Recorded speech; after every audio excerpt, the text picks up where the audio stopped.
Hi, it's Mark. I'm here with Bernie Pawlik, Pawlik Automotive in Vancouver, BC, Canada. Vancouver's best auto service experience. We're talking cars. How you doing, Bernie? Doing very well. So today's guest is a 2022 4Runner. What was this vehicle in for? This vehicle came to us for pre-purchase inspection. So 4-year-old vehicle being sold. What's the background? I actually don't know whether it's from a dealer or whether it's a private sale. The vehicle has about 70,000 kilometers on it. I can say that much. Visually looks really nice from the outside. And I just thought we'd talk about what you get in a pre-purchase inspection when you bring it to our shop. And if you're not coming to our shop, what you should get out of a pre-purchase inspection. So what is the idea behind a pre-purchase inspection? You don't buy a lemon, basically? Exactly. Yeah. It's good to know what you're buying, the condition of the vehicle, whether the price is fair. If there's some problems, it's good to know that before you buy it, because once you choose to buy it, you're the one who's going to own the problem. So that's the important thing. Our inspection is quite thorough too. So we look at what kind of maintenance items are up and what do you do for them. Timing belts are not very common anymore, but in a day when a vehicle had a timing belt, you might be at the mileage where that's due. And if it hasn't been done, then that's an expense you're going to have to incur. So these are the things we look at as well. And a not insignificant expense as well, right? Exactly. Yeah, that's right. All right, let's go to some images here. So there's There- our 4Runner. Here's our 4Runner. These vehicles have been around for a long time. They have, and they keep changing shape and look. And believe it or not, they were good right from the beginning, but they just keep improving and get pretty fancy, some of them. It's a beautiful vehicle. Well, this is basically a body on frame, so similar to a truck. Is that correct? Exactly. That's correct. Yeah. So not a unibody, so it's a little No. more sturdy, called SUV. Yeah, that's right. In a way, we could say this almost started SUVing, really. Yeah, it's hard to say which vehicle was the actual start of an SUV. I sometimes think a Suburban was we go way back because those things have been around since the 60s.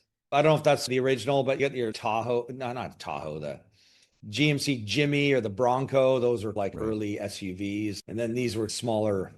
The Suburban was the foghorn required vehicle, and then they went a little smaller. Yeah, that's right. Exactly. But it's funny, a lot of them, I noticed the other day I was out driving somewhere. Toyota has a Grand Highlander, and it's not quite as big as a Suburban, but it's almost the size. It's funny. Even Honda Odyssey, like the minivans, are like, this thing's almost the size of a Suburban. It's crazy. And, I just thought I'd just show a few photos of some interesting features. This vehicle still has hydraulic power steering, which you can see the reservoir of the fluid there. A lot of cars these days have electric power steering, but this one still has hydraulic. And to the left of that's a vacuum pump buried under a cover. That's an exhaust emission piece to keep the pollutants down just when you start the car cold. Only normally works for a minute or so, and then its function is over, but helps keep the air cleaner. Here we have the brake master cylinder assembly. What's interesting about this, it's pretty common on modern vehicles. It doesn't have that big round vacuum booster that you're familiar with on a lot of vehicles. Yeah. If you look under hoods, basically it's a hydraulic unit, but it's integrated with all the electronics of the braking system. So you can have cruise control where it'll actually slow the vehicle down if the car in front of you stops, and emergency braking features and those kind of things. So it's pretty neat. A view of the engine. Interestingly enough, this cover, if you take a minute to look at it, you'll see it sits next to the brake master cylinder, which is unusual. This is a V6 engine. And that cover would normally sit over top of the middle of the engine, but for some reason they've kept the design, but it actually sits over top of the left valve cover. All the plumbing and ducting for the intake system required having it sit over there, so they just moved the cover over, but it's a strange little design piece. Oh, Toyota. Yeah. And what do we have here? So here's our inspection. This is a copy that the client would review. So we have a multi-point inspection that we do, and we mark things off in reds, oranges, and greens. There's no reds on this vehicle because it's in pretty good shape. There's just a couple notations of things that were worth noting or could be issues, like the cabin air filter. There's just a note that says check maintenance records. It's hard to look at a cabin air filter, but it might be due to be replaced. And there was some body damage underneath, and that we'll look at a picture in a minute. And then wheel lock location is really just more of an internal note for ourselves that we know where it is, because we often fight to find those things. So having a note, if the customer comes back, then at least we know, hey, you keep the wheel lock in the glove box. Right. And this looks like it's a client is not in town, so they've seen this on the internet or something, or had someone look at it, and then now they want to just confirm that it's in good shape, basically. Yeah, this is what we do with all our inspections. They're all digital, so we send them out. You get a link and you just click on it and it looks like this, and you can scroll down through it. All the 102 items that are okay are, you can look at all the details of those too, which we will in a sec. When you click on that little paper clip to the left of where it says body damage, these pictures show up here. And so the body damage is really some scrapes from underneath. So this vehicle's either been off road or someone's been driving over parking barriers, one of the two. So there's a couple little dents and a couple things and some scrapes, but nothing major or problematic really, but it's just worth noting.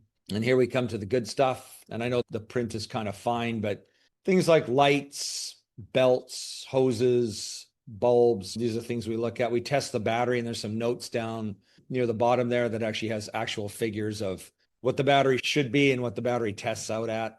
Going to the next page, you can see the battery condition still. There's measurements for the brake pads and rotors, front and rear. So we inspect all the brake components. There's notes about the spark plugs.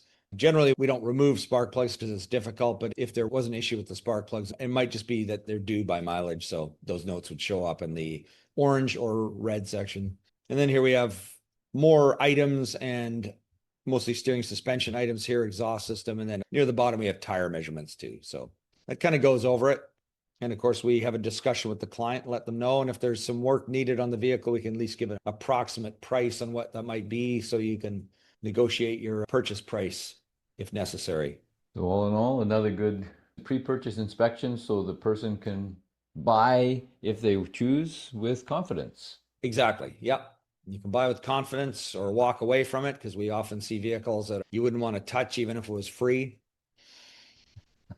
Haven't seen one of those in a little bit. It happens. If you're looking for a pre-purchase inspection, you're looking at buying a car and you want to make sure that you're not buying a lemon. The people to see in Vancouver, BC are Pawlik Automotive. You can reach them online at pawlikautomotive.com. You can book your appointment right there, or you can call them to book at 604-327-7112. Pawlik Automotive in Vancouver, BC, Canada. You have to book ahead. They're always busy. Thanks so much for watching and listening. Thanks, Bernie. Thank you, Mark. Thanks for watching.